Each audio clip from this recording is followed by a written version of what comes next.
Então, pessoal, como eu tinha comentado com vocês, eu fiquei de mandar o exercício que eu passei em aula, a resolução dele, né, como um exemplo. Então, nós temos aqui uma barra CD que está na horizontal e ela tem um movimento vertical que é determinado pelo movimento do pino P, que está fixado a uma barra B. E essa barra B gira em torno do ponto A com uma velocidade angular de 20 radianos por segundo e uma aceleração angular de 250 radianos por segundo ao quadrado, com esses sentidos indicados ali por ômega e alfa. Eu quero saber qual seria a velocidade da barra CD, a aceleração da barra CD para esse instante em que a barra se encontra na posição mostrada na figura. Então, para entender o tipo de movimento que a gente vai ter e como resolver e obter essas características que a gente deseja, nós temos que colocar um referencial. Então, é a partir do referencial que a gente enxerga o movimento. Então, nós temos dois referenciais aqui nesse problema. O primeiro referencial é um referencial fixo, posicionado aqui no ponto A.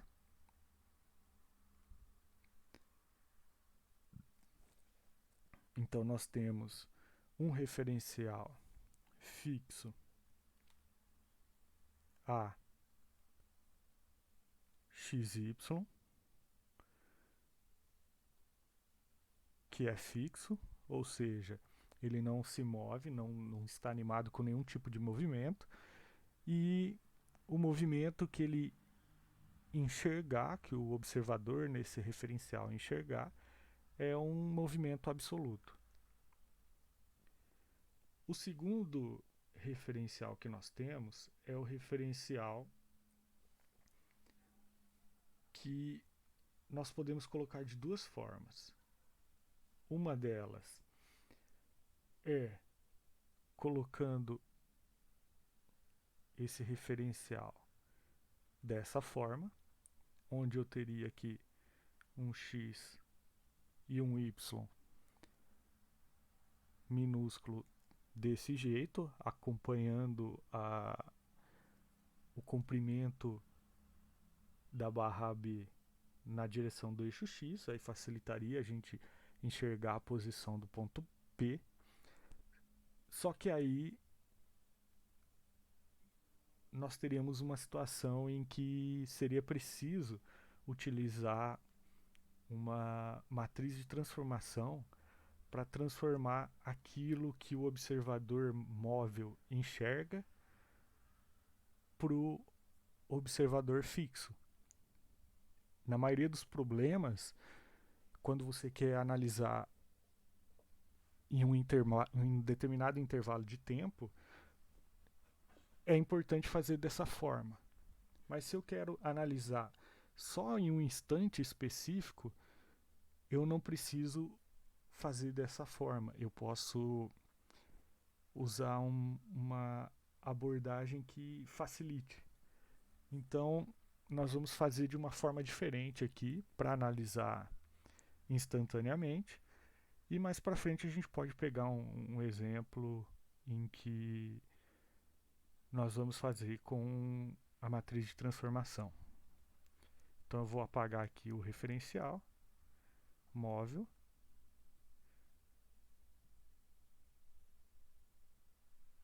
e vou colocar ele de uma forma que nesse instante ele está coincidindo com o meu referencial. A orientação dele coincide com o do referencial fixo. Então eu tenho aqui um x, y, onde eu vou ter um referencial a xy minúsculo, que é móvel,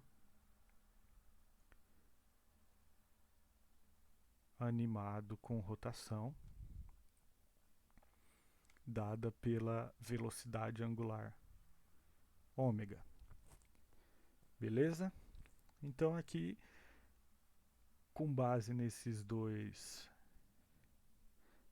referenciais, nós podemos observar o movimento desse ponto P e, consequentemente, o movimento da barra CD, que vai mover em função do movimento do pino P.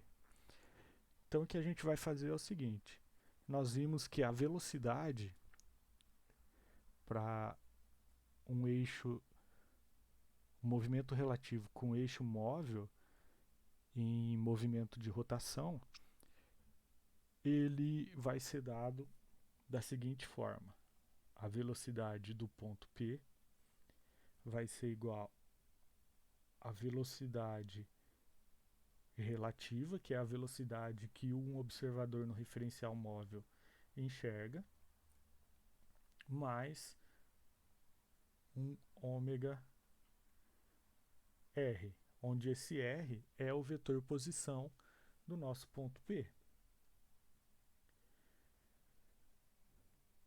Esse vetor velocidade relativa, ele vai ser a velocidade que o referencial móvel enxerga. E conforme ele rotaciona junto com a barra, esse observador vai sempre ver o ponto P na mesma posição. Ele não vai mudar a posição ao longo do tempo.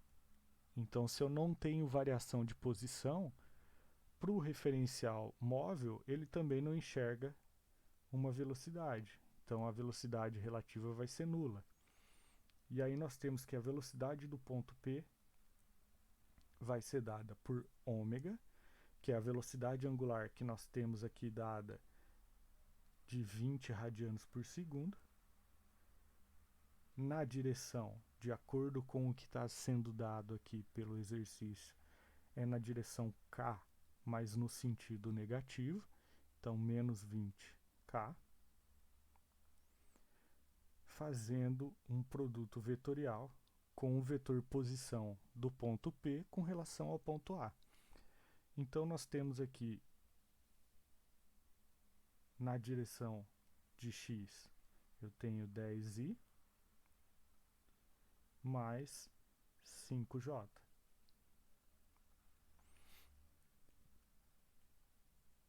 Então, o meu vetor de velocidade do ponto P vai ser 20 vezes 10, que dá 200.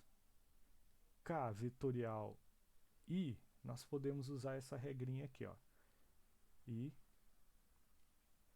J, K, onde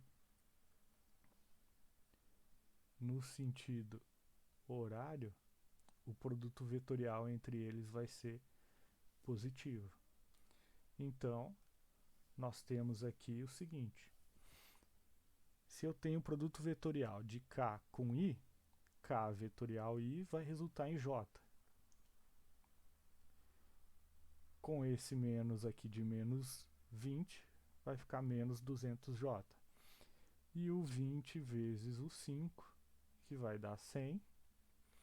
K vetorial J, agora eu vou ir no sentido anti-horário, então vai ser negativo.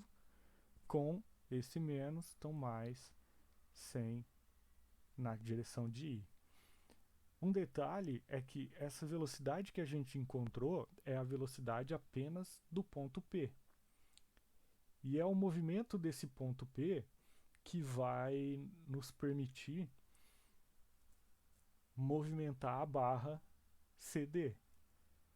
E pela restrição que a gente consegue verificar aqui na figura, a barra CD ela vai se mover ou para cima ou para baixo. Então,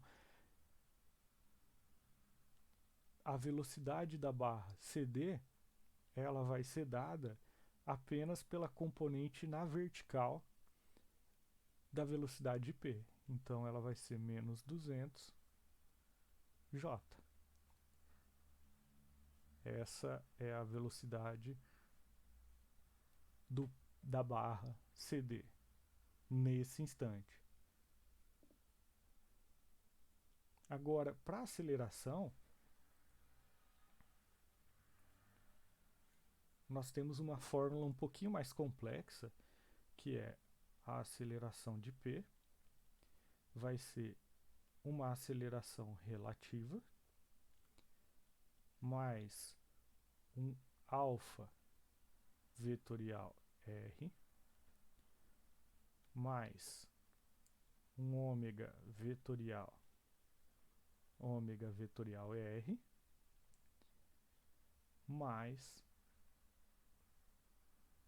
2 ômega vetorial VREL, que é a velocidade relativa. Esse último termo é a aceleração de Coriolis. E aí a gente consegue simplificar da mesma forma que a gente simplificou para a velocidade. Como o referencial móvel não enxerga mudança de posição do ponto P, então ele também não enxerga nem velocidade relativa, então a aceleração de Coriolis vai ser zero, e nem a aceleração relativa, que vai ser zero. Então a nossa aceleração do ponto P vai ser dada em função desses dois pontos da equação, que nós podemos chamar de aceleração de P'.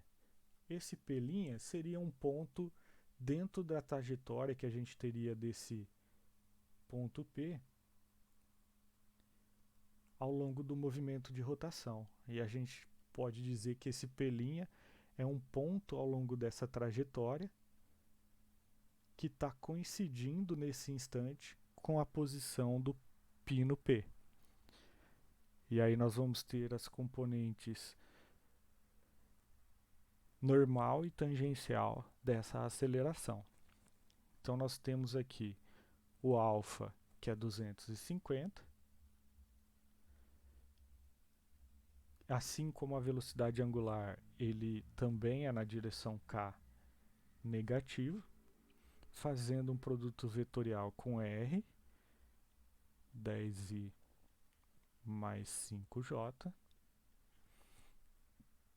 mais um ômega, 20k negativo, fazendo um produto vetorial com ômega r, que a gente já calculou aqui no passo anterior da velocidade, que vai ser 100i menos 200j. Então a aceleração de P vai ser 250 vezes 10 dá 2.500, k vetorial i, seguindo essa lógica aqui em cima, vai dar j, com o sinal de negativo, 250 vezes 5 dá 1.250, k vetorial j vai dar menos i, com o menos da fórmula vai dar mais i, mais essa outra parcela, que é 20 vezes 100, que dá 2.000, k vetorial i dá j, com esse menos aqui, menos, e 20 vezes 200 vai dar 4.000, k vetorial j dá menos i, menos daqui com o menos daqui vai dar mais, com o menos do produto vetorial, então menos. Isso nos dá uma aceleração do ponto P de 1.250i menos 4.000 vai ser menos 2.750i, menos 2.500 com menos 2.000, menos 4.500 J. Essa é a aceleração para o ponto P, e assim como ocorre com a velocidade, a aceleração também para a barra CD vai ocorrer apenas na vertical. Então, a aceleração da barra CD ela vai ser dada por menos 4.500 J, que nesse caso, devido à rotação, o sentido de rotação ali da barra, AB, nós temos que a barra CD vai se mover para baixo. Então, nesse instante, a velocidade e a aceleração para a barra CD são dados por menos 200 J para a velocidade e menos 4.500 J para a aceleração. E as unidades aqui vão ser centímetros por segundo e centímetros por segundo ao quadrado. Beleza?